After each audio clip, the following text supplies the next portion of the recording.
Welcome back. It's time for lesson 73. I will there be light. Today we are considering the will you share with God. This is not the same as the ego's idle wishes, out of which darkness and nothingness arise. The will you share with God has all the power of creation in it. The ego's idle wishes are unshared and therefore have no power at all.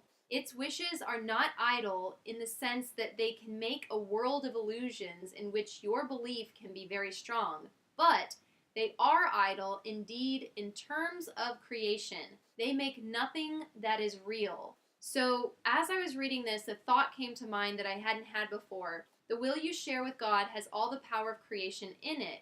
And I thought about how, how ideas are not like one person's, and what I mean is, how creation, how do I say this?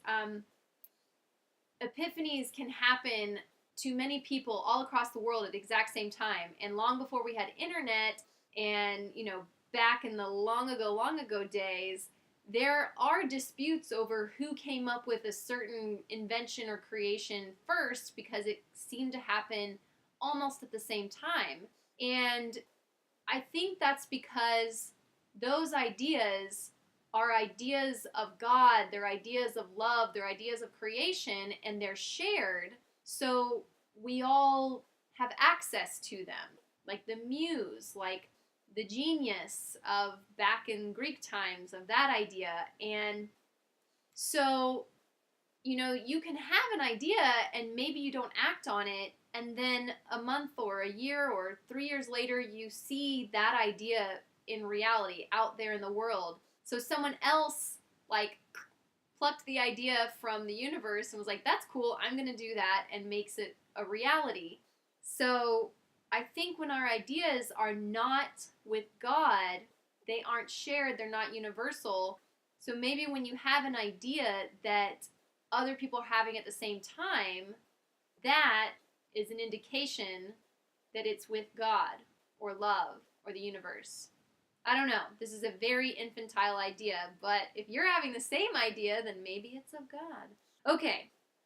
Idle wishes and grievances are partners or co-makers in picturing the world you see.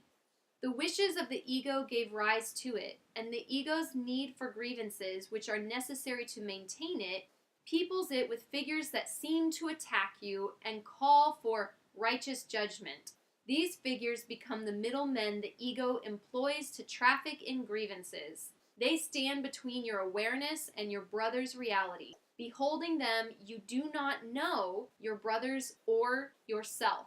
So, when we let go of grievances and we let go of these attack thoughts, then our world becomes peopled with people of love, people of God, which we all are, but you're unable to see it when you're focusing on illusions, which are grievances. Okay.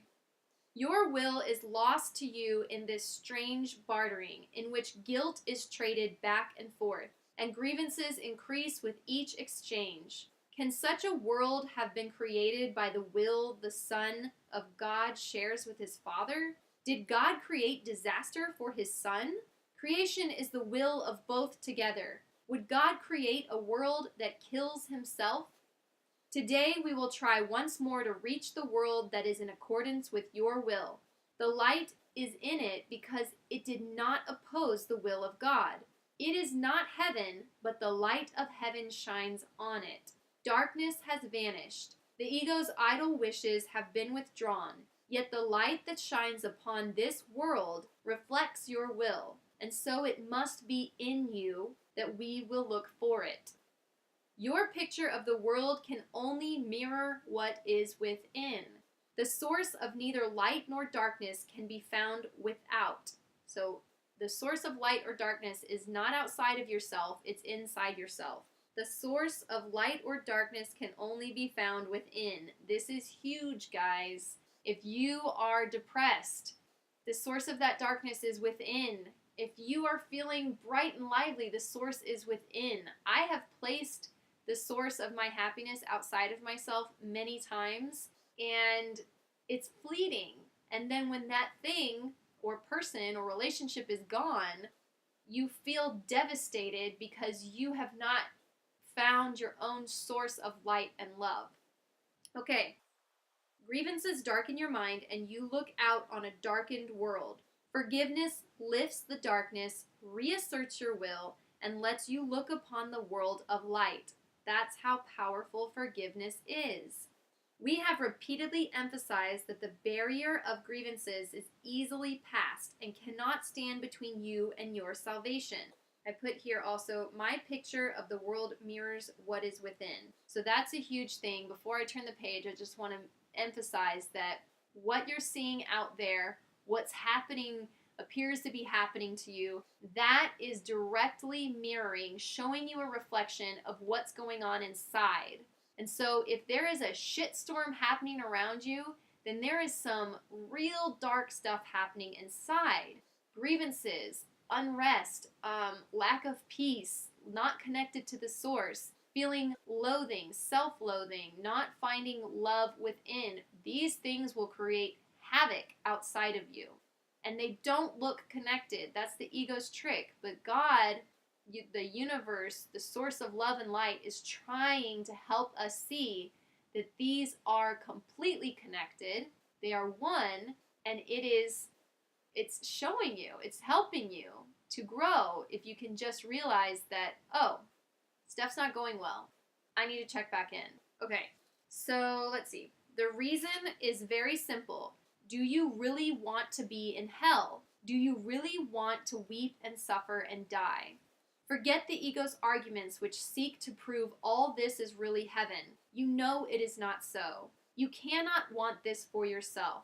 There is a point beyond which illusions cannot go. Suffering is not happiness, and it is happiness you really want. Such is your will in truth, and so salvation is your will as well. You want to succeed in what we are trying to do today. We undertake it with your blessing and your glad accord. Now, guys, I've been in relationships where things are going very well, and there's that little devil on my shoulder, or whatever you want to call it, that starts going, ooh, things are going well. I wonder when it's not going to go well anymore. And you get afraid of being happy. You get afraid of being secure because you think that it's fleeting and it's going to be gone. So we do want happiness, but we're afraid we won't be able to keep it. Well, guess what? That fear is creating unhappiness.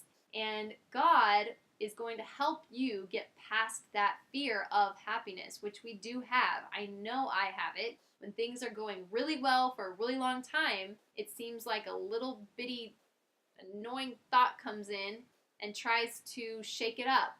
And you catch those thoughts and you give them up and you say, no, I choose love. I let go of grievances. I let go of fear, and I trust. We will succeed today if you remember that you want salvation for yourself.